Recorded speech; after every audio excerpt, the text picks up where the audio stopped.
Hello, everybody. This is Masood Ahmed, your host at Allah's Narrative, and today we have Trey Bishop again to chat about Jesus' birth and his life.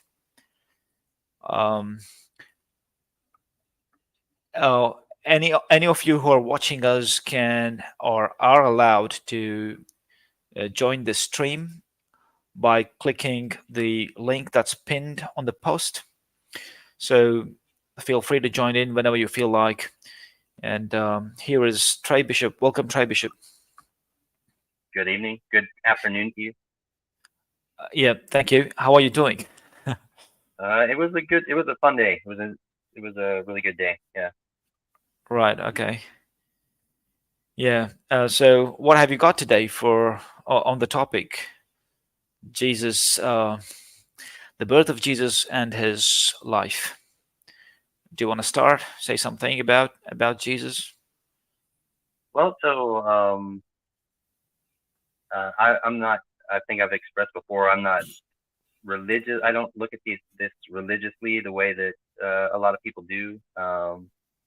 But I personally, I just think he's one of the best characters, story characters, or individuals who might have lived throughout history. Some of the things that we find in there. So, the I think a lot of the guys that watch Miss Vision and things like this, they go wrong because they are so angry and hurt over what's happened to them in religion and with the church that they miss out on these great things and they don't get to really appreciate them. They're upset that they feel like they were duped, Hmm.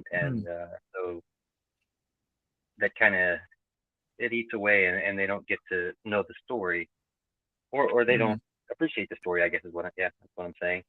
Um, I to me, I'm not so concerned that he was a prophet or that he was the son of God or that he was God or any kind of magical things like that.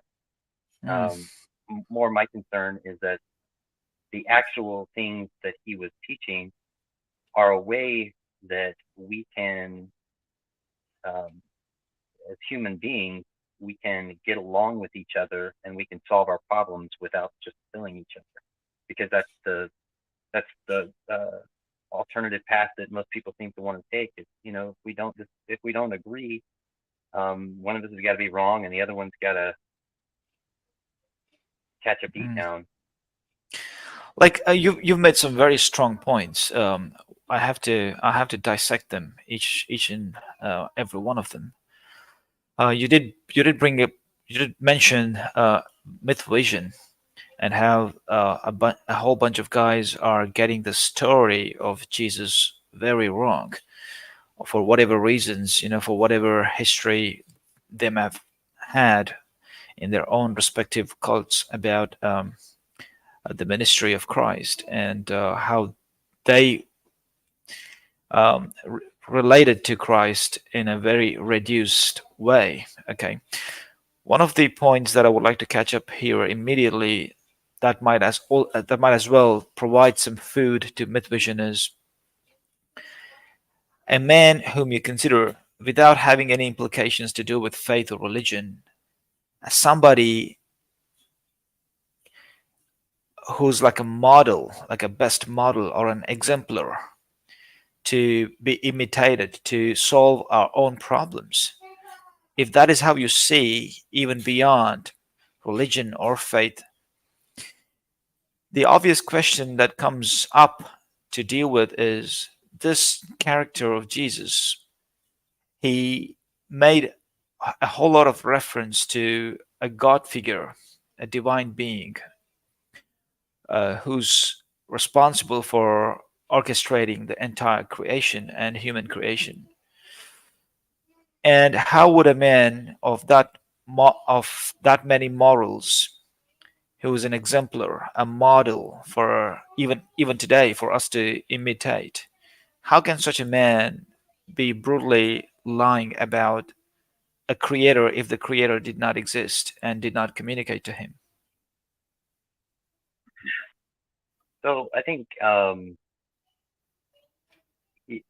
obviously he's not lying. That's not what he's doing. But when people talk about God or their God or different gods, um, Well, can I want to have a juice. Yeah, yeah, you go ahead, please. it's Go ahead. Go okay. ahead. Um, Go ahead. so when people talk about their gods, they I'm not sure that they're talking about the same thing that I'm talking about. Mm, When you say God and when I say God, I'm not sure that we're exactly talking about the same thing. Um, and then if we try and decide if we're talking about the same thing, we might talk about qualities and things like that. I mentioned to you before that big structure in Sydney, the Opera House, maybe it's called, or something like yeah, that. yeah, yeah. So I've only ever seen this in pictures, and I don't know. Have you been there or No, I haven't been there. no? Okay. Well, okay. Let's look at something even more grand that we both know about, that we definitely have both experienced. You and I both. We've been on this thing called Earth, and we know that we've both been here. But if we were going to describe it to someone who's never been on Earth and doesn't know it, I'm not sure that you would describe the same exact thing that I'm describing. We might describe things that lead the listener to believe that we're not even talking about the same thing, when in fact we're talking about something you and I both know very well. But the Earth Mm, is so large, there's so much of it, that it's mm, absolutely impossible for me to describe it all, or it's impossible for you to describe it all. And the things that you choose to describe, since they're mm, on the opposite side of the planet, mm, I've never seen a wallaby before, or I mm. mean, there's kangaroos at the zoo, but there's no kangaroos jumping around in Oklahoma, so this is not something I'm familiar with. Right. We might come to the conclusion we're talking about different things. So I think that when we're talking about Jesus, the same issue comes into play, that sometimes what he's talking about isn't going to click with certain people. That this is not what their idea of God is. So Well, if it it was if it was something that you could dismiss it, stating their idea of God is different, it would be a different case altogether. But here we are talking about a whole bunch of people that do not think the God entity is even plausible. So, I mean, the analogy that you try to give about how two people who know the thing very well would describe it differently, and it would be remotely connected at all, um, is, to me personally, it wasn't really quite convincing. For example, if we were to describe the mother figure, we mhm. would describe a mother figure as someone from whose womb we both birthed, right? I mean, we had a birth from the womb of a mother, and we nursed from her breasts. So this is how we would describe a mother figure, and it would resonate well with the fundamental knowledge of our experiences with that mother figure. And when we are describing this to a third person, even if that mother figure was completely different and alien to what we would see on planet Earth, if there was procreation, the third person would still understand and correlate his origins to that figure as a mother figure, that would closely align with what we are describing, right? So God is, according to my opinions and understanding, God is even more fundamental. God is more fundamental than a mother figure to human being. Like Definitely. he is our originator. He originated us, and that's exactly the salient point where people like myth visionaries, atheists in general, they are somehow aware of this figure and they say, no, he doesn't exist. They're not debating on the nature of God. They're not debating, they don't have a difficulty understanding who God is, or what are his powers, or how does he function. They're not debating about that, or they're not even making a point that we don't understand those ascriptions of God. What they are precisely refuting is such a figure who who is composed of all these qualities of being divine and God and supreme, that figure does not exist. That's their argument. So it's an argument of negation after awareness. They're aware of what that figure is, but they're negating its existence. So if Jesus comes along and making reference all the time, all the while, to this Mhm. figure, that this figure is the entity who has sent him to deliver people, and he has come with the guidance of truth from this entity. As a secular man who still holds Jesus for moral standards, and excuse me, I'll just, Is there a please, can disaster? you be quiet? Can you be quiet, please? All right. Don't roll that on the floor. It's making noise. All right. Okay. So how this model, an exemplar, Jesus Christ, whom secular people, even today, I mean, don't get me wrong, I have been debating with atheists in Australia, and they still consider Jesus as a socialist, as someone who has had profound impact in the field of human services, and humanity has greatly benefited out of those teachings. Even today, they still consider him as a socialist. If his principles, values were to be applied in the modern world, we would be released of our burdens and shackles that lay heavy on us. So if somebody, even a secular guy, looking up to this figure as a model, exemplar, why would he go to the length of concluding that this figure, Jesus Christ, was lying about God when he said to people that he received these teachings and the mission and the ministry from Almighty God? Why would anybody think that this model figure was lying? That's my question. I don't think, a lot of the mythicists or people, I don't know if Derek is actually a mythicist, but a lot of these people, I don't think that they believe that Jesus was lying. Um, I think that a lot of them have come to the conclusion that it's a coping mechanism. It's a mechanism that superstitious people need something uh, to hang on to. So that I don't think that he was lying. that would completely make sense from the followers point of view. Like, for example, you have a huge following of people who are basically patrons. Like today we have, lots of people are patrons of MythVision, right, for example. So if they were patrons of Jesus Christ, his movement, then you would say, okay, these people needed something to rely on, and something superstitious of this nature was so comforting for them, that it was an essential element, that they believed in those beliefs. Um, but that is quite different to how you would see somebody asserting with authority and to no other than the entity of the divine figure. So a single person asserting, with authority that, um, his teachings are true and come from the divine figure.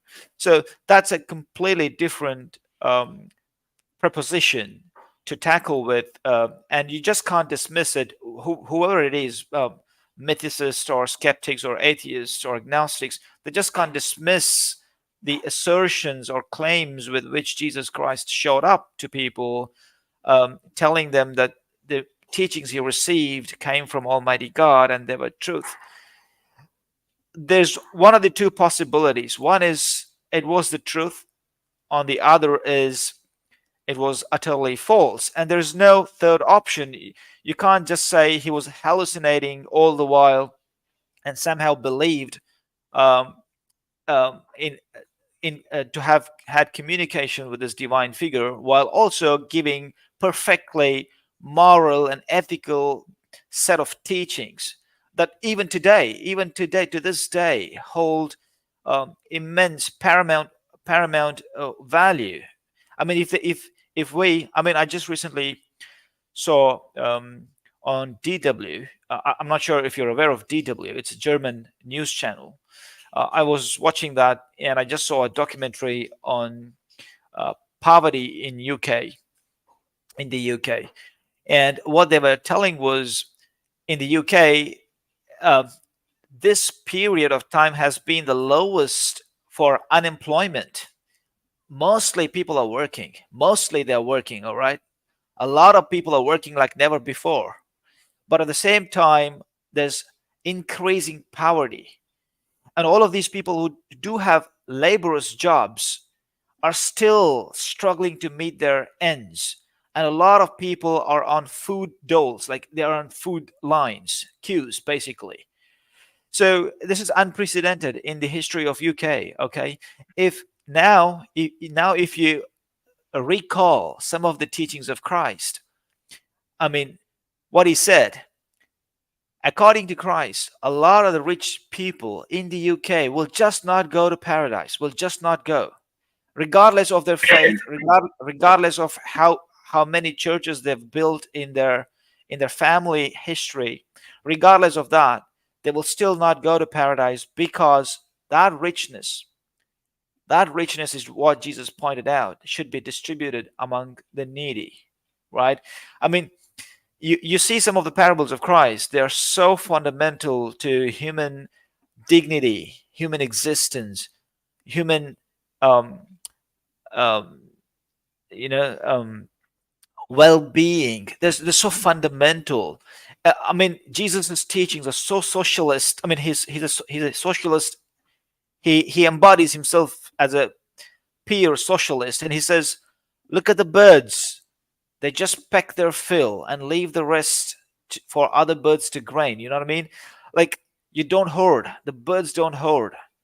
And today, if you were to land in the UK and see this phenomenon of people who are still working very hard but unable to meet their ends, and there's super rich people, what different would he say other than what he said to that man who came to him, who went back in resentment after hearing that Jesus said, "The camels will go through the needle's head, but the rich man won't go to paradise."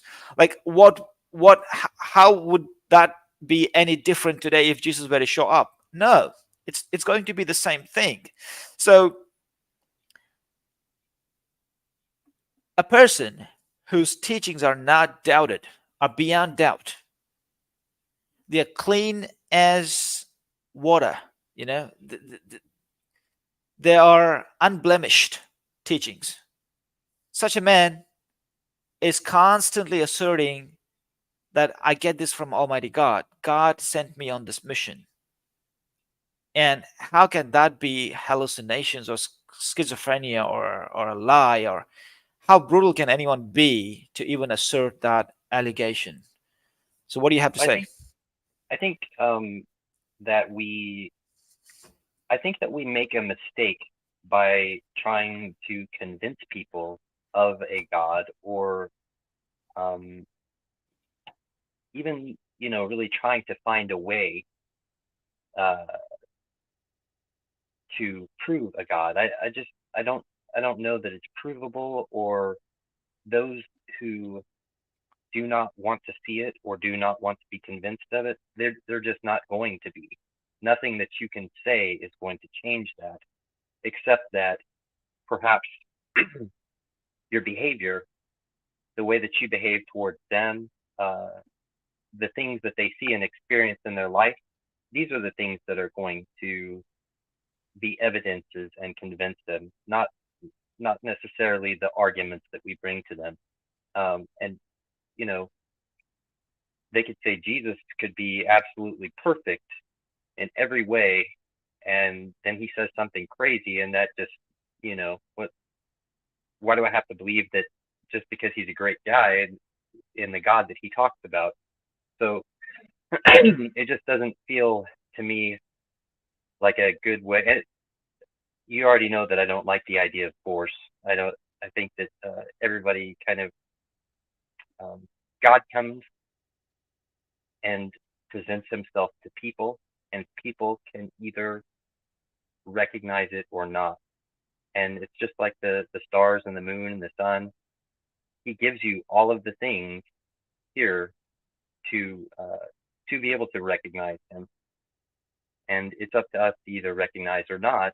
And we can whatever that thing is that we recognize, we can call it God, or we can call it something else, or we can be stubborn and say no, that's not God, which is what a lot of people do. They're just stubborn. They say no, that's not God.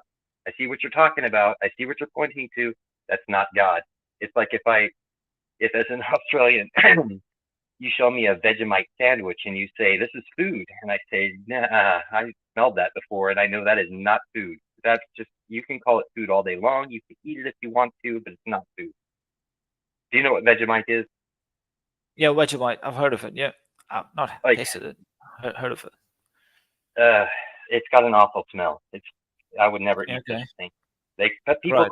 people in Australia think that is food, and I'm telling you, I'm here to tell you that that's not food.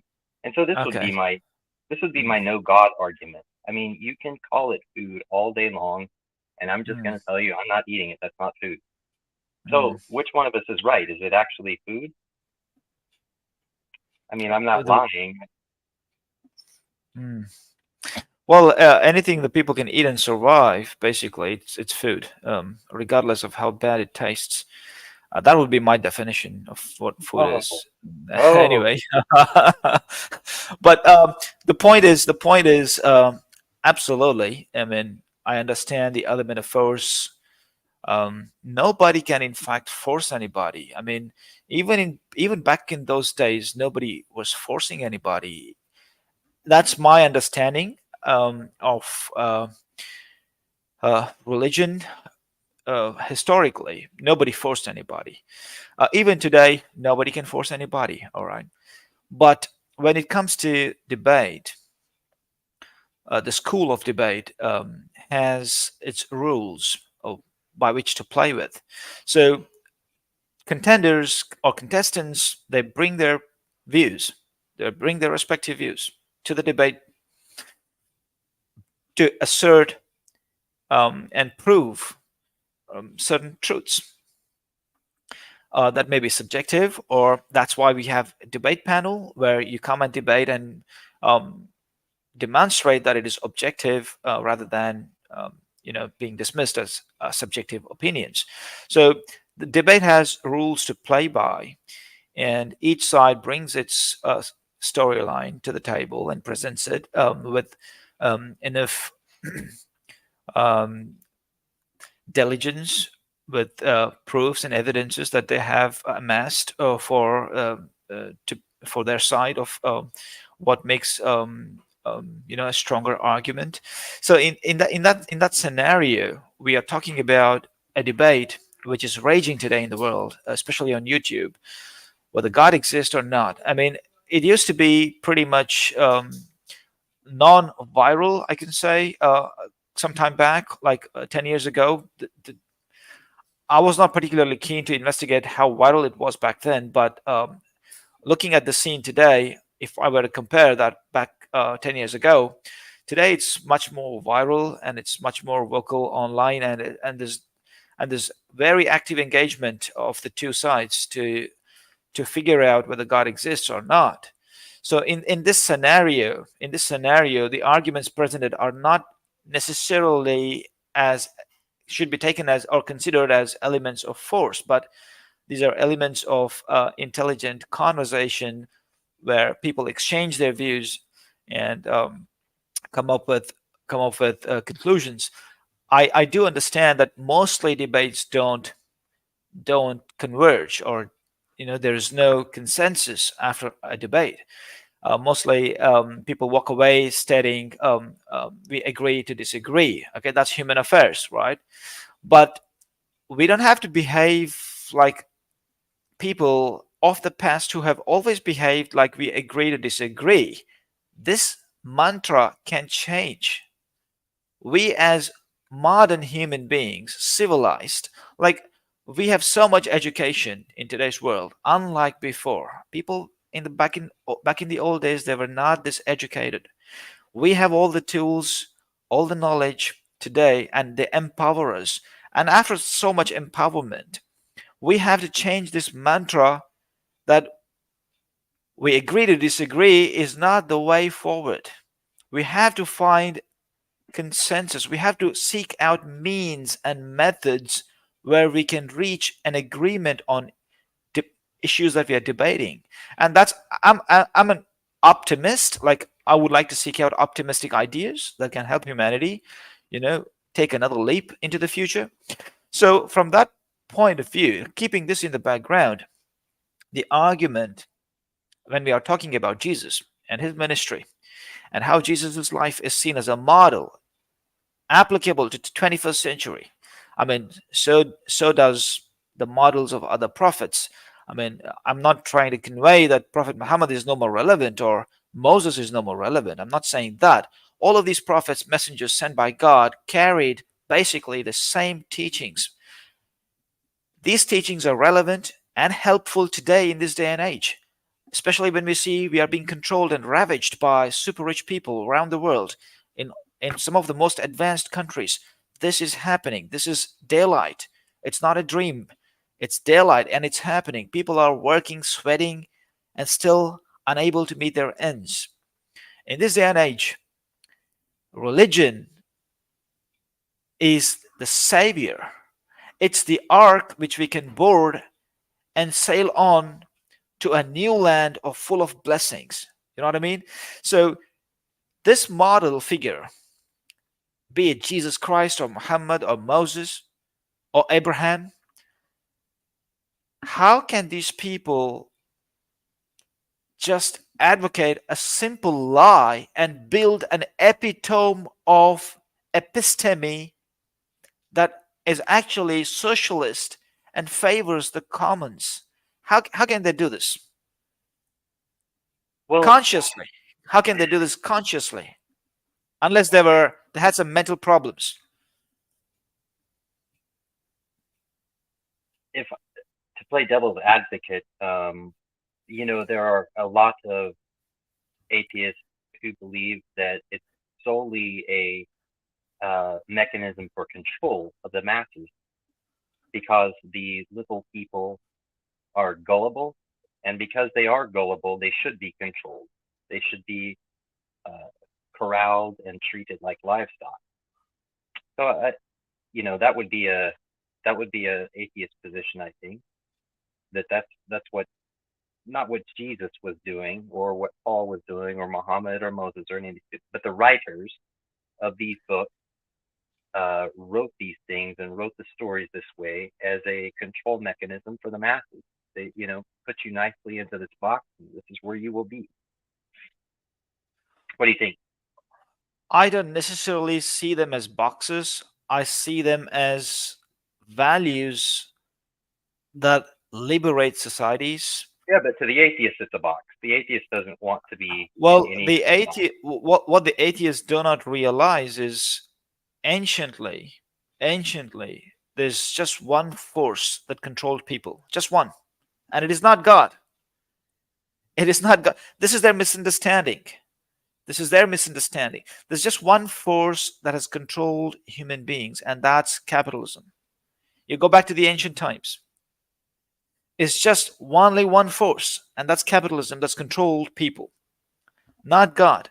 I mean, God could not control the man who came to Jesus asking for salvation. When God told him, give away your riches, possessions to the poor, he couldn't do it. He was controlled, he was enslaved by his possessions. It's capitalism. This is the one single force that has ever controlled humankind on earth. It's not even God. It's not even God. You know what I mean? That's my opinion. That's my humble opinion. Even to this day, you know what is People happening are in the hungry. UK right now? People feel like they have to eat. So That's it. that So when the atheists throw the ball into the court of God as if God was controlling people. That's just half truth, I would say. Half truth. Even in pagan societies, if you were to say pagan societies, it's just like constituencies with rich lobbyists who control politicians, right? Paganism is just like that. There's huge rich people who build temples and orchestrate idols, big idols, gods to send the awe among people about the idol, and they control the priests in those temples. These rich people, they control them. So it's capitalism, mammon has controlled people from day one. So it's not God, it's mammon. All right, and people get fooled. People get fooled. That's a different thing. I mean, I consider people getting fooled even to today. I consider blokes with myth vision being controlled, because when I'm talking to them, they what they assert on their views, their assertions on their views are no different to how people of religion would assert. Yeah. It's nothing different. They don't even they don't believe in civil engagement. They don't believe, okay, there is a way to articulate truth intelligently. They disbelieve it. They don't believe it. The analogy that I gave you about the chess match, Hmm. there's another analogy that I gave just in yesterday's video, the video that I made. I don't know whether you watched it. I made a video yesterday and I gave this analogy. The analogy is like, how can you even compare a player who gets the ball and dribbles his way through the obstacles, through the opposing side, and gets to the goalpost and scores every time? Is he even comparable to a guy who receives the ball and loses it immediately and is completely disabled and inexplicable in skills and talents of the game? Is there any comparison? No, utterly not. The guy who gets the ball, dribbles his way through the opponents, and scores each and every time is clearly man of uh, resolve, and he has a resolute character. He's a man of resolve. So such a man who is explicable has to articulate his intelligence and skills to communicate the point that he's convinced with, right? So when he can do that, when he can deliver his knowledge, that's when he's he is truly civil or humane. He's ethical. He's moral. But if he has some sort of a fear and he does not want to engage, then he loses all these good qualities and values. He's no more moral. He's immoral. He's no more ethical. He's unethical. He's no more civil. I mean, he loses all these medals, the accolades that he wants to hone and show off on his chest. If he cannot engage and can't be explicable, then he just loses those accolades. That's my argument. So fellows, even with mid vision, if they believe they have the truth, what stops them? What prevents them from articulating it? Nothing. Nothing should stop them from articulating it. Nothing should deter them. Even though I'm like a lion roaring at them, I should not be like a deterrent. I should not deter them from doing their job. So I told my atheist friend here in Adelaide, sometimes I see the way he behaves is no different to the people of religion, because people of religion who are schooled in a school or a uh, cult school way, a school that behaves like a cult, right? Hmm. When they get schooled in that cult, they don't engage with people who challenge those beliefs because they're too scared. They're too scared to concede dissonance, right? Cognitive, they can't tolerate cognitive dissonance because they just don't have the skills. They don't have the tools, armaments. They don't have the knowledge, wisdom, right? So the moment you challenge their beliefs, they just cover themselves and they hide themselves, or they just brutally disengage, right?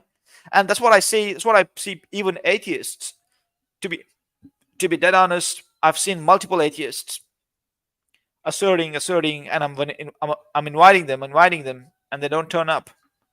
They don't turn up. All they have to say is, "Oh, these are endless debates," and that's why I made the video stating, how the debates can't be endless. The analogy is of a chess player with a high ELO who knows the lines, and he won't be making drawish moves, as opposed to a chess player who has a lower ELO and does not know the lines and is short of technique playing chess. He will succumb to making drawish moves, and that'll what make the match endless. But if you are a sharp player, skilled, talented, knowledgeable, high ELO, you would never make drawing moves. You would make sharp, decisive moves and score a victory straight. You know what's interesting is that Yeah, with the analogy of chess, if we yeah, wanted to, and now I'm not this good at chess to be able to do this, but I know this can be done, which is that you and I right now could play a chess match by speaking. I could choose black and you choose white, I suppose. and we start making our moves. We say what our move is, and if our memories are good, my memory is not good enough to remember where all the pieces go, but some people are, and we could actually have this match. However, um, if we were to talk about something else, like a boxing match, for example, and we were going to debate who's got the better skill or what is the better method of boxing, what have you, we could argue and debate about it forever and ever and not accomplish anything. The best way, obviously, to determine who is right would be to put it to the test and to have either the two of us have a boxing match, or the people that we've shown our method and skill to box together and see which one comes out on top. And I think if you look at Jesus, and he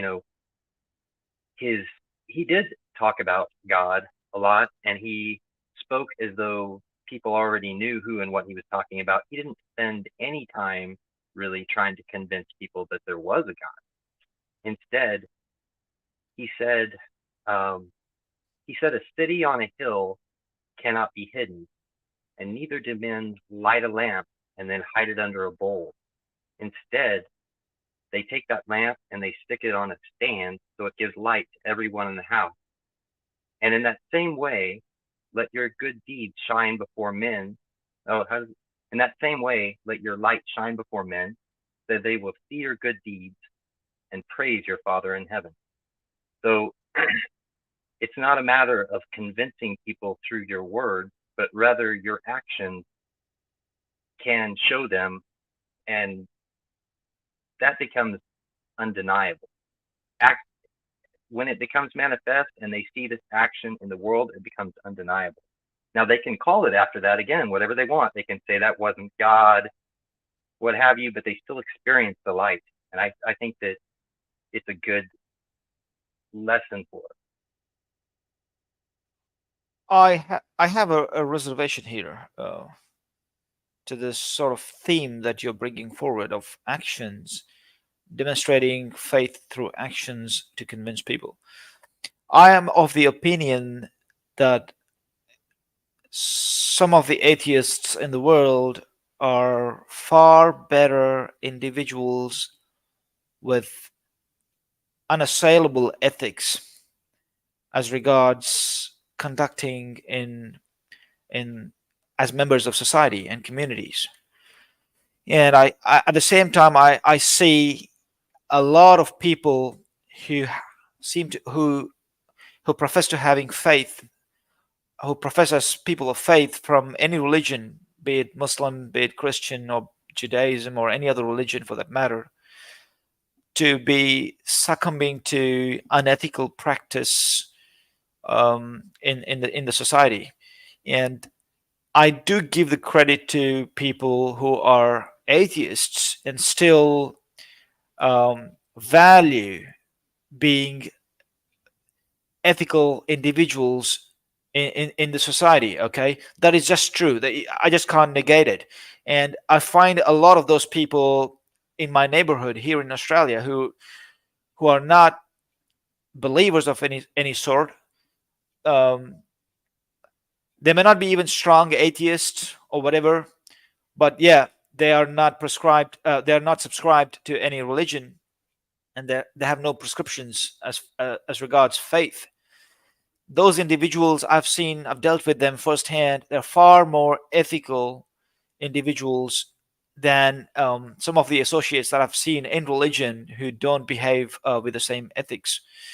And I myself wasn't a good individual. I mean, if I've learned a great deal after coming into Australia. To be, this is a humble admission, right? Um, so, having said that, I'll come back to the parable of Jesus Christ. Like the parable that he talked about, shining a lamp on the table and not under the table, is a parable that he talks about. If you are a person, or if you are an individual seeking truth, you should be on the stage rather than resorting to your own premises of disengagement. You don't disengage. If you are people of truth, enlightenment, you will stand on the stage and shine the light so that the whole city can benefit from your light. So that's the parable of that's how I understand the parable of Christ, that specific parable. So people of enlightenment seeking truth are likened to a city lit on the hilltop, or of a lamp put on the table to shine the light and benefit all the people around it. So yeah, the you have to. I don't know what is your opinion, how you've thought about atheists, but I am humble enough to concede or to acknowledge that many atheist, skeptics, agnostic individuals are really better individuals in the present day society. Well, I think it's possible. It's quite possible that uh, we're underestimating them, and that they Mhm. are perhaps much closer to God than some of the people that we think are religious. And there is the parable, which is in the Quran as well, about a tree and the fruit Yep. that it produces. Right. And if these people are producing good fruit, we have to consider that there is a strong root and a strong tree there Mm. that's being nourished somehow. It's being nourished, and it's producing fruit. Um, where is it getting its nourishment from? What is this? What is this magic? I don't know. But we look at some of these other trees and what they're being nourished with, and they're producing bad fruit. So, like I said, perhaps these people are closer to God than we realize, Mm. um, and closer than they realize. Maybe they're back to back here. They're right up on him, about to Mm. meet him, and Mm. it's not for me to say whether they do or don't, but just speculating, because I know some of these people. Mm. They will adamantly say there is no God, but at the same time, you'll see them behave in ways like Jordan Peterson says, behave in ways as though they know and believe that there's a God, that this person that they are helping or doing a righteous deed for is made in the image of God. that this and as they do this deed, it's the same as doing it for God. So maybe we're wrong about them, and I I have a hard time accepting atheist claims to their disbelief. I have a very difficult time with that, and so Well, you were very right in saying Jesus did not spend quite any time at all to convince people about existence of God or his nature or attributes of what God is composed of. He absolutely spent no time whatsoever, if you read the gospel accounts, because he came to a people who already believed in this God, who knew this God. And I mean, you see the parables of, my daughter, my virgin daughter being used to Israel. Like, so the parable, symbolizes how this people, where these people actually belonged to God, like a virgin daughter, right? So unassailed, right? I mean, that's how symbolically they're referred to. So he came to people who knew this God well, but still told them, "You don't know who sent me, because if you knew who sent me, you would not behave this way," right? So what he's what he is pointing at is, even though you know, or you claim to know, the God you of say Abraham. claim you know. Yeah, you're Your claiming, but you behavior is don't. showing me that you don't actually really know. Absolutely. So he kept telling them, you don't really know, because Mm. if you knew, you wouldn't behave this way. You would behave in a different way, right? So the behavior concludes their knowing, right? Their knowledge. So if they knew, if they had the knowledge, they would behave in a civil way with Christ. Because they lacked the knowledge, they behaved they behaved in a way which was childish. They they had straight authority confrontation with him, even though John, uh, whom they considered a prophet of God, actually attested Jesus as being sent by God. You know what I mean? John gave the testimony that Jesus was sent by God, and John was an acclaimed prophet among the Jews. After this, they um, they really went wrong in how they treated Christ, and they took authority confrontation. Basically, it was all about authority. Who held the temple and the benefits that resulted from holding that temple, right?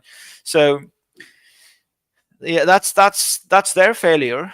That's their failure. And um, but on the other hand, if you talk about the Prophet Muhammad and the Quran, it does come with a lot of content teaching people who this God is, what his attributes are.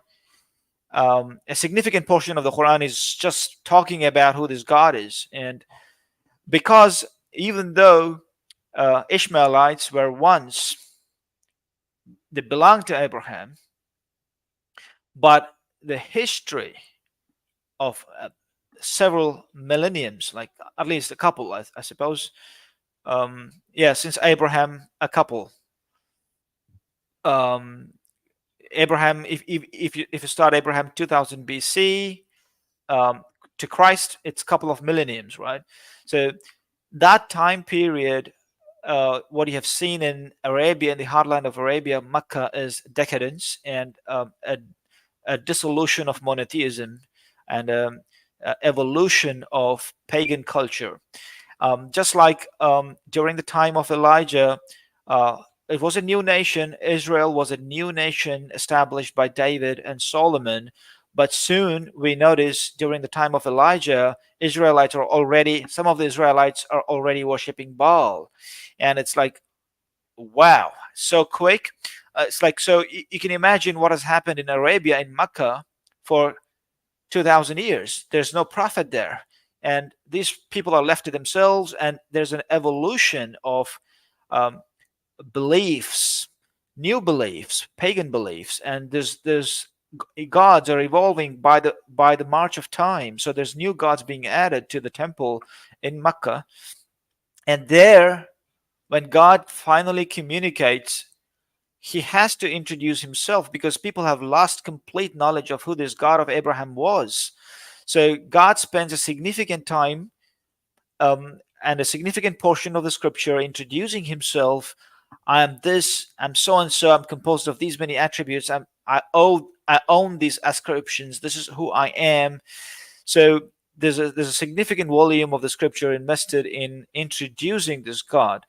And obviously then there's the element of obedience.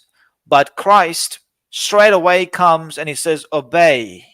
You're better off if you obey me. Sell your possessions and come and follow me and obey me. So wherever he goes, regardless, he goes into the streets or to the esplanade, calling Peter out of the boats. Andrew and Peter says, just leave your nets, abandon them, and just come and follow me. Don't worry about what you will eat, what you will be clothed with. It's that's how Gentiles worry about their life. You are people of God. You have to worry about the kingdom of God. If you did, then God knows what you need and he will give it to you. I mean, look at the profound uh, sense of awareness that even those people lived who basically joined him, basically abandoned their businesses. Like Peter and Andrew just gave up the business of fishing. I mean, who does that? I mean, because they had this conscience. It was profound at the time. They had this realization they owe something to God, like Abraham owed his child, the quasi-human sacrifice. They knew this at the back of their mind. It sits in their brains. They knew. So when the time comes, when the messenger shows up, he calls them. It's easy for them to just drop the keys of their business and just walk with him and obey him. And yeah, this is Is it that's the for you? Is yeah. it Go ahead. haram to watch films about? Is that haram, or is that allowed for you to watch films about religion? Look, I am a guy who has broken free from the shackles of tradition. Okay, tradition for anybody is bad. Tradition in Christianity is bad. Like some of the guys in the USA today, the young people who are abandoning religion in Christianity in the United States, some of the reasons for abandonment of their faith has been observing of tradition in their churches. What tradition has done to the church is a great damage. They have uh, dissolved their beliefs, and they have erected godhood of Christ. So when people in the modern day and age they think about Christ, they cannot perceive or they cannot conclude in their minds God visiting earth himself as a human being. So that becomes their first reason to doubt the entire epitome of religion. Mhm. So traditions like this, which dissolve the fundamentals of faith, become the precursors for abandonment of faith. So what has happened to me is I had my own time growing out of the culture, right? Because the Quran is more um, explicit. It doesn't leave anybody. It doesn't even spare the prophets. It doesn't even spare Prophet Muhammad, right? It says, "O Prophet, if you compromise, I'm going to punish you." So God is very vocal in the Quran. "Oh Muhammad, if you were to compromise and listen to the disbelievers or the hypocrites or listen to um, uh, a trade off, like I'm giving you the commandments, but if you trade off my commandments, I'm going to punish you." So God is very strict in the Quran, even to the Prophet. So when somebody reads the Quran, it's easy for him to grow out of the tradition. But what happens is mostly people rely on their religious teachers to learn knowledge, and they themselves do not refer to the Quran, and that's the problem in the Muslim world. And that's how they don't know these things, and that's why they find it difficult to grow out of their tradition. But yeah, these things of not watching movies or whatever it is, or depicting people, religious figures in terms of characters and stuff like that. This is an evolution of, you find that in the tradition. But Okay. haram is something that God, um, you Specifically. know, God specifically ordains. So Okay. even a prophet does not have the leeway to dictate what is haram, because God has clarified to all humankind what is haram. So that's why he's given such a big book. It's a big book where he says these are haram. Don't do this. You're fine. You'll go to paradise. So going to paradise, a pathway is very clearly listed in the primary scripture. Believers need not resort to other individuals or other sources to figure out the way to paradise. The primary book, the primary communication from the divine makes this pathway very clear, leaving no doubt whatsoever, right? So if it's not there, it's not there. Finished. Okay. Well, the reason I brought that up is that if you have an opportunity, if you decide you'd like to check it out, there is a show. It's in its fourth season now. It's called The Chosen. Have you heard of it? The Chosen. The Chosen. Okay. It's funded entirely by the fans, and it's about Jesus and the disciples, but really it's about the disciples. It's about Okay. these guys, and the reason I brought that up is we were just talking about them. These guys who came from their various positions in life and just dropped everything and went to follow him on his mission. And it's just very, uh, I think what I find interesting about it is that each of these disciples are not even good people. They're not necessarily even good people, Hmm. um, but they had some quality. There was some quality that Jesus found as he met them and as he talked to them that God could use. That he felt like God could use this guy. I want this guy on my team. God, this he has this quality, even though he didn't think he was worthy to be running Hmm. around with Jesus. Anyway, if you get a chance, check it out. They're really great stories. They're probably each episode is 35, 45 minutes, something like that. Yes. Send me a link like usually you do. Send me a Mhm. link, and yeah, I mean, absolutely true. I mean, you have clear statements in the Gospels where Christ says, "Think not I've come to talk to the technically I to the didn't, I didn't, angels. I didn't I've come not here come for the to the good, man. angels." Exactly. No, I'm not seeking angels. No. So I've come to save the sinners. So he made it very clear and plain. I mean, it's beyond any shadow of doubt. I mean, Christ or Moses or even Muhammad. I mean, Moses, he was literally crying. He's like, God, why did you give me this responsibility?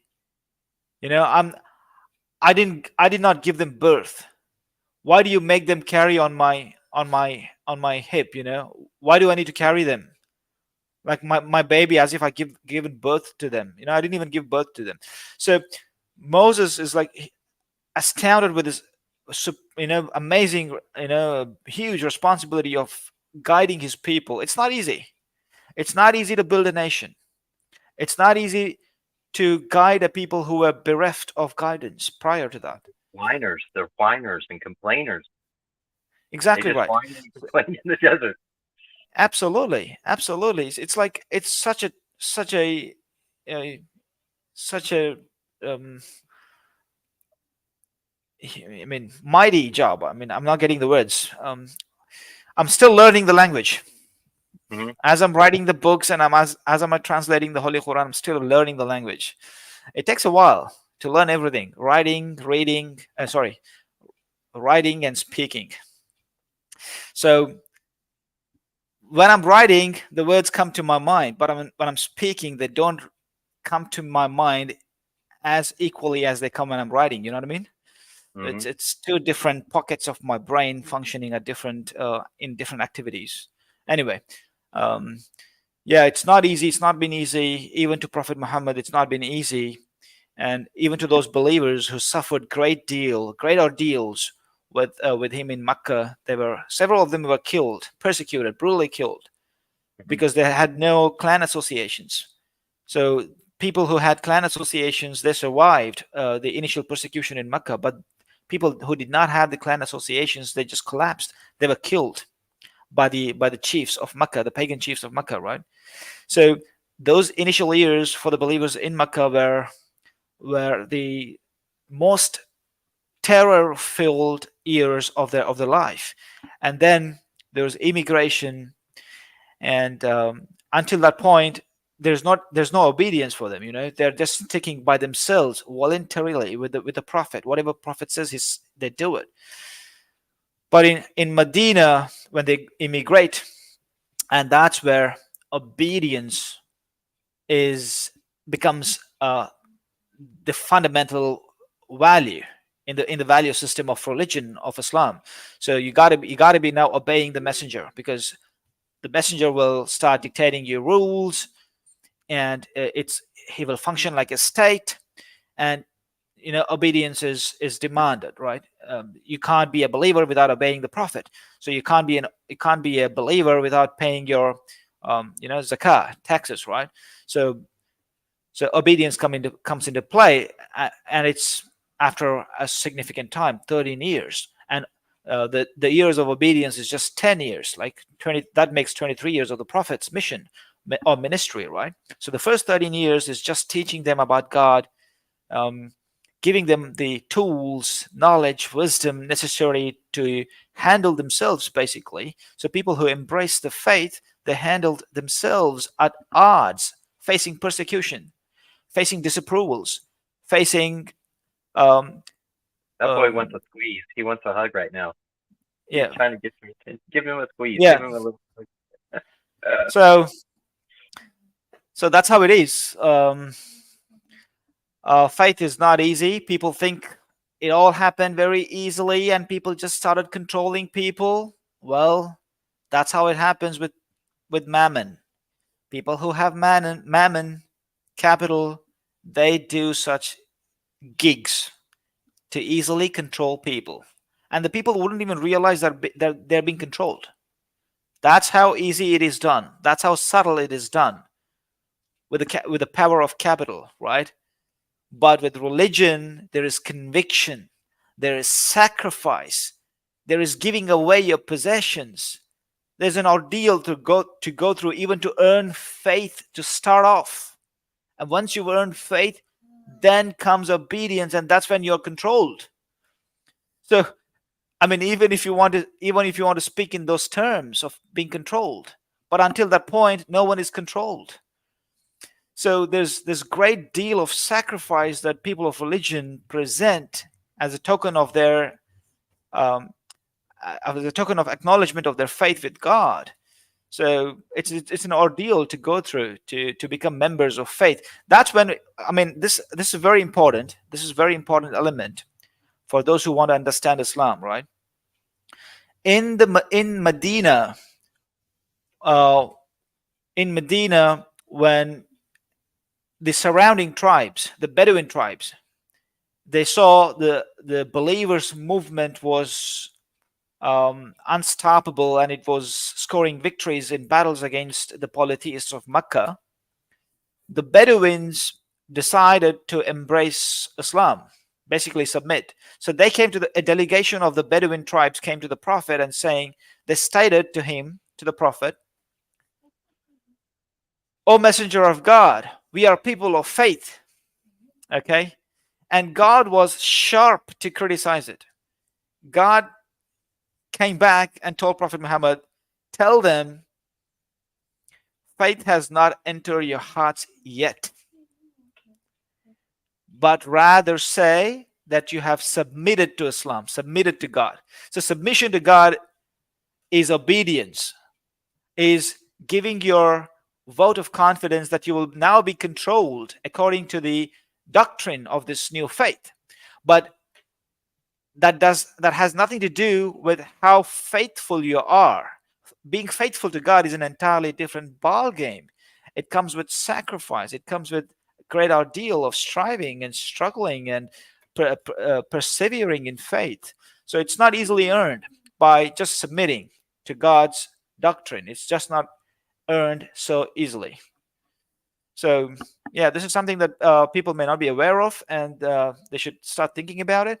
What I notice, Trey, is people, fans of Myth Vision, for example, whom I've been chatting with on my comment section, they have very wrong understanding of some of the premises of religion. They don't understand the premises well, so they come up with some assertions or arguments that are fundamentally baseless. I mean, they're not based on any substantive. So they continue to rely on assumptions, and partly because I told you the problem has been observance of tradition and people breaking free from those traditions, which I myself have done. I've broken free from the traditions. I'm not a traditional Muslim.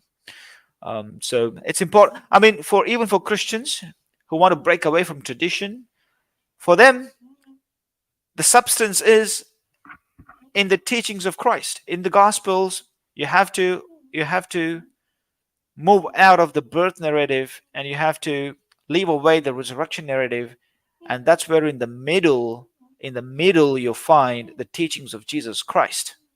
And if they drink from that cup, they will be able to drink from that cup which Christ drank himself. Do you understand what I'm saying? It's significant to be able to drink from that cup, from the teachings of Jesus himself. Well, I think, that's what he repeatedly told told his listeners to do, is that it's more than a matter of knowing or believing, it's a matter of doing, and that if they were going to follow him, they were going to experience the same kind of sufferings that he experienced, and it was to be expected. Yeah. So, but nobody wants to suffer. That's terrible. Well, it has been an interesting talk, but we did not talk about his birth as much as I was expecting or hoping to talk about his birth, marking his origins. It's an amazing story that I would like to delve into, talking about the origins of Christ, which I suppose we have to do it next Saturday, I suppose, your time.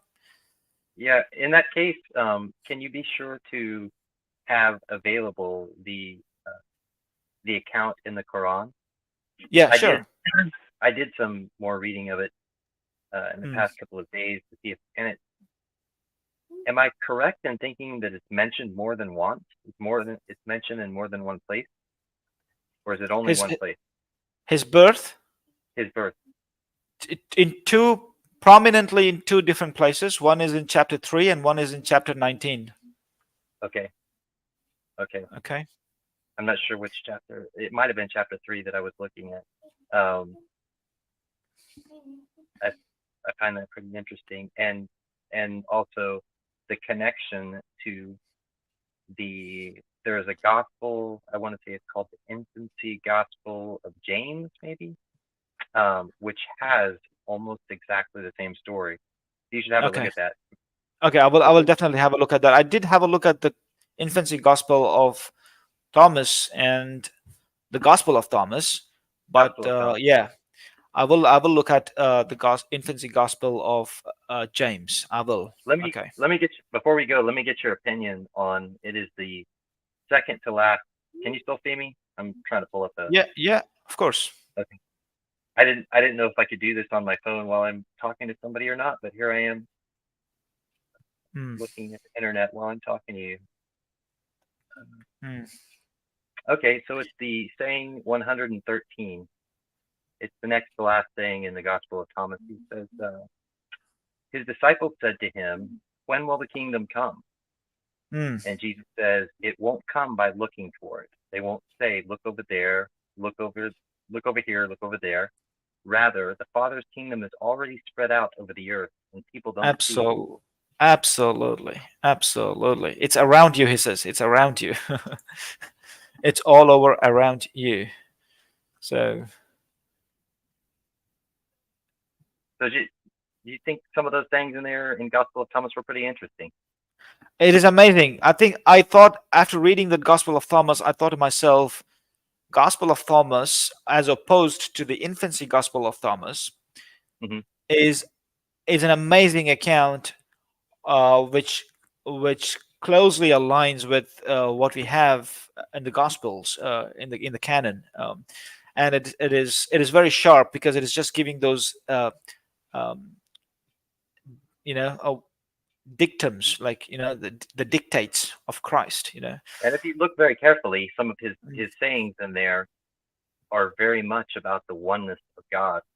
Yeah, The absolutely. one, Yeah, not that there is one God, but the oneness of God, which is yeah, a different idea. It's a different thing. right, So, right. all right, well, I'll let you go, and we will go next Saturday, and maybe we'll actually talk about the birth narrative. Yeah, sure. Thank you so much for joining, and thank you everyone for watching. If at all anyone was watching, or even to audience who later on watches, all peace and blessings of Almighty God be on all of us. Okay, Trey. Bye bye. So Salam.